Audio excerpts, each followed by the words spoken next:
علامہ تقی جعفری کی آپ کی صلوات ان کے درجات میں اضافہ فرمائے. اللہم صلی علی محمد وآل محمد. علامہ تقی جعفری کے شرح نہج البلاغہ، مثنوی کی شرح اور کتابیں، وقت نہیں ہے کہ مزید میں اتنی زیادہ ورم. مولا امام رضا علیہ السلام کے حرم میں دفن. اللہم صلی علی محمد وآل محمد. مولا کی زری کے قریب ہی دفن ہے، کیونکہ ظاہر اب رواق بن گئے ہیں. تو ایک جگہ جب شیخ بھائی کی قبر سے باہر نکلیں گے حرم زری کی طرف، تو ایک جگہ نیچے نیم پلیٹ لگی ہوئی علامہ تقی جعفری. علامہ تقی جعفری بیان کرتے ہیں، ہمارے استاد آغا داداشی نے یہ واقعہ ہمیں بیان کیا.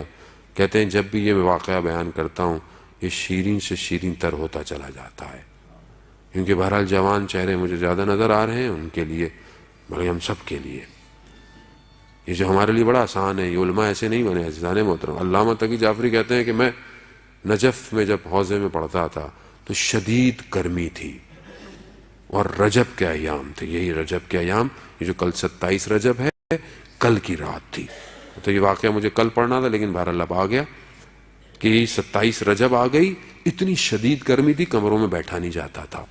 اس میں اتنے اے سی وغیرہ نہیں ہوتے تھے، پرانی بات ہے. تو کہتے ہیں ہم دیوار کے سائے کے پاس آ کے بیٹھتے تھے کہ شاید کوئی ہوا چلے گی تو کچھ سکون ملے گا. 27 رجب کا ہمارے جو مدرسے کے جو ہیڈ تھے وہ بھی عالم دین تھے بہت بڑے. انہوں نے کہا کہ کوئی جشن رکھتے ہیں. تو وہ جو کام کرنے والا تھا، برتن اٹھانے والا ایک بوڑھا شخص، تو اس کو بولا بھی رات کو جشن ہے تو کچھ طالب علموں کو کچھ ہنسا دینا، کوئی ایسی بات کر دینا. انہوں نے ٹھیک ہے. رات ہوئی، اس نے اپنی جیب سے اخبار کی کٹنگ نکالی. اس اخبار کی کٹنگ پہ ایک تصویر تھی خاتون کی. اس زمانے میں کوئی ہوگی بغداد میں کوئی سب سے حسین خاتون. اس نے کہا بھائی مذاق ہے، مذاق ولاد ہے تو تھوڑا جشن ہے. جیسے ہمارے یہاں نہیں پتا ہوتا نا آج کل جشن ہے تو سب جائز ہے. جیسے پچھلے دنوں آپ نے ویڈیو دیکھی ہوگی مولا کائنات کے جشن کی.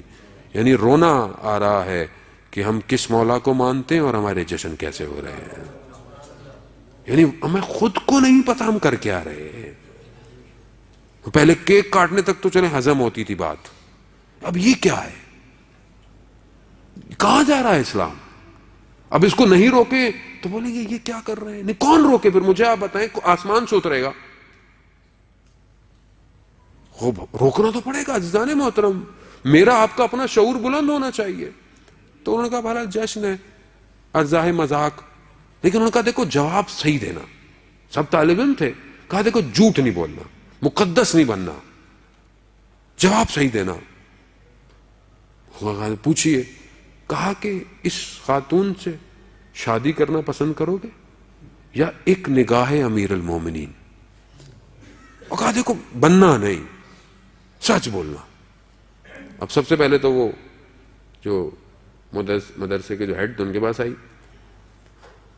تو مولانا تو علماء تو آپ کو پتا ہے علماء کے پاس تو ریزننگ بہت ہے. ان کا جب مولا سے تو ویسے بھی ملنا ہی ہے، آخر میں مل ہی لیں گے. آخری میں جب جان نکل لی تو مولا نہیں آنا ہے. تو فی الحال کہا کہ بیٹے سے بولا بیٹا والدہ کو مت بتائیے گا. سب کے پاس آئی، سب نے یہی کہا. جب علامہ تقی جعفری کے پاس تصویر آئی تو وہ کہتے ہیں واقعاً وہ تصویر ایسی تھی کہ اس میں کوئی شک نہیں تھا. لیکن میں نے کہا تقی جعفری اپنی پوری ہستی دے دوں گا مگر ایک نگاہ امیر المومنین نہیں چھوڑوں گا. کہتے ہیں میں نے یہ کہا، سب نے میرا مذاق اڑانا شروع کر دیا، ہنسنے لگ گئے. کہتے ہیں میری طبیعت خراب ہونا شروع ہوئی. میں اٹھا، میں حجرے میں گیا، کمرے میں چلا گیا. میں جا کے بیٹھا ایک کونے پہ دیوار سے. تو میں نے تھوڑی دیر میں دیکھا کہ کوئی کمرے میں آ رہا ہے. جیسے ہی وہ چہرہ قریب آیا اور جب میری اس چہرے پر نگاہ پڑی تو میں نے اس سے حسین چہرہ اپنی زندگی میں نہیں دیکھا تھا. وہ مکاشفہ کہ امیر المومنین نے اپنا دیدار کرایا. اللہم صلی علی محمد وآل محمد. کہتے ہیں میں جب باہر نکلا تو میری حالت بڑی عجیب سی تھی میری اس حالت کو دیکھ کر سب نے بولا کہ یہ کیا ہو گیا ہے. تو وہ استاد جو تھے وہ بھی عالم تھے، وہ پہچان گئے. تو جب مجھ سے پوچھا کہ یہ کیا ہوا تو میں نے کہا میں منزل مقصود تک پہنچ گیا. تو اس عالم نے اس کام کرنے والے سے کہا کہ دیکھو ایسا امتحان مت لیا کرو، ہر شخص امتحان میں کامیاب ہونے والا نہیں. یہ تقی تھا جو امتحان میں کامیاب ہو گیا.